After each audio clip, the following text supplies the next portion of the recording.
A shooting involving a police officer that seriously injured a man on Grand Rapids West Side likely would have been fatal, except for one thing. The officer's gun malfunctioned. Video from that day shows the man charging officers with a knife.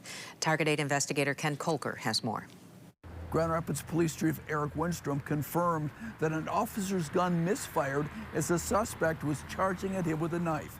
He says it's the first such malfunction in the line of duty since he's been chief. Ring camera video obtained by Target 8 shows the suspect, Xavier Troutman, charging off his brother's front porch straight at one of the officers. His brother had called 911 to report that Troutman was threatening him with a knife. We watched it that day. It was my first instinct as a police officer. I've literally had that dream, and many other police officers would tell you that's one of those recurring nightmares. Oh, I woke up, for whatever psychological reason, I had my gun, I was on a traffic stop, and someone came at me and the gun didn't fire. It's a nightmare that police officers have, and to have it happen. In this case, Troutman, who had a history of mental illness, was closing in on the officer, still with a knife. The officer backing into some trash cans.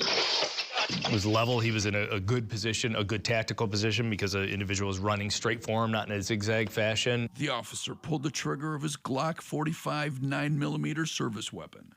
Click. I have no doubt that it would have made contact with an individual, center mass likely, which means it likely would have either struck him in the heart or struck him in a vital organ, which likely would have ended his life. The officer managed to eject the unspent round before firing a single shot. A second officer also opened fire from the side. To have that very first round not fire, extremely frightening, very rare. If the circumstances were different, this could have been a tragic situation. It's very easy to kill someone, or certainly seriously injured, but it's very easy to get killed with a knife. Since he became chief in March 2022, the city has had 10 officer-involved shootings. But he says this was the only that involved a gun malfunction. In my time in Chicago, I was in the investigation of many officer-involved shootings, never saw one there. His officers train at least 4 times a year on the range. We might fire over 1,000 rounds in a year and maybe just have one malfunction. So the odds are extremely low. The department sent the entire batch of ammunition that included that round to the manufacturer, Federal Premium Ammunition. He says the unfired round showed it had been struck by the primer. The chief says his department and the Michigan State Police, which investigated the shooting, tested the weapon but could not determine why it failed.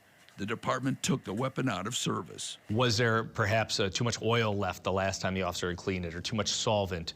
Was that just one round? Was there something wrong with that one round? Was it exposed to the elements for too long? So we just couldn't figure it out in this case, so we're taking every step we can to make sure it doesn't happen again. As for Troutman, who was out on parole at the time, he was treated for his injuries and is back in prison. His mom believes she knows why the gun misfired, that her son has a higher purpose. Oh, there's definitely an explanation to that. It's God. I believe there is a call on his life. Xavier had tried to kill himself before that, stabbed himself 8 times, hitting his jugular.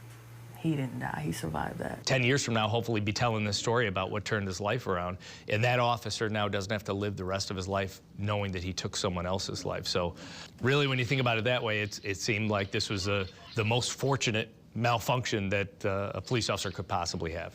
The prosecutor's office has ruled that the shooting was justified and has also filed felony charges against Troutman. In Grand Rapids, I'm Target 8 investigator Ken Kolker.